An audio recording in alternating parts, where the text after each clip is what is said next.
vous avez fait un super retour à l'instant, pendant la pub. Bien évidemment, mais là, vous allez nous rappeler. Les agriculteurs maintiennent la pression. 200 panneaux ont été déposés par... Justement de ce député de LFI indique. Ils doivent être soit fermés, soit régulés, soit mis à contribution. Antoine Armand justifie. Merci, et comme Éric Neau fait. Bonjour à tous. Les agriculteurs maintiennent la pression. 200 panneaux ont été déposés par 200 agriculteurs devant la préfecture de l'Ariège. Nouveau menacé par un épisode cévénol ce jeudi, après avoir été violemment touché la semaine dernière. Certains élus des Alpes-Maritimes ont signé une tribune dans Nice matin. Ils reprochent une dégradation de la fiabilité des prévisions reçues par rapport aux années précédentes. Reportage de Franck Trivio et Noémie Hardy.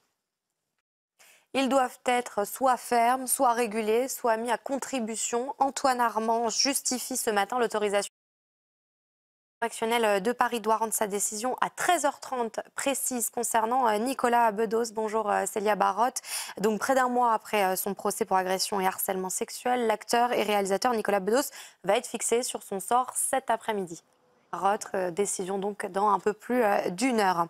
Et puis les obsèques de Lina auront lieu ce vendredi dans son... Là, Thierry, pour l'essentiel de l'actualité à midi. Merci ma chère Audrey, on vous retrouve dans une demi-heure. Exactement. Allez, à tout à l'heure Audrey. Formation, Audrey. Rebonjour Thierry. Le désespoir des habitants d'une résidence... Merci Audrey. Allez, on poursuit nos débats avec moi précisément. Rebonjour Thierry, bonjour à tous. Les députés ont entamé hier soir l'examen du projet de budget 2025 qui prévoit 60 milliards.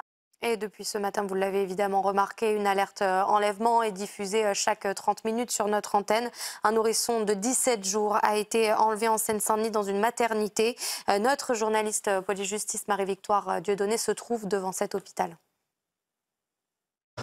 Un député La France Insoumise pris en flagrant délit d'achat de l'actualité. Les agriculteurs qui maintiennent la pression. 200 panneaux ont...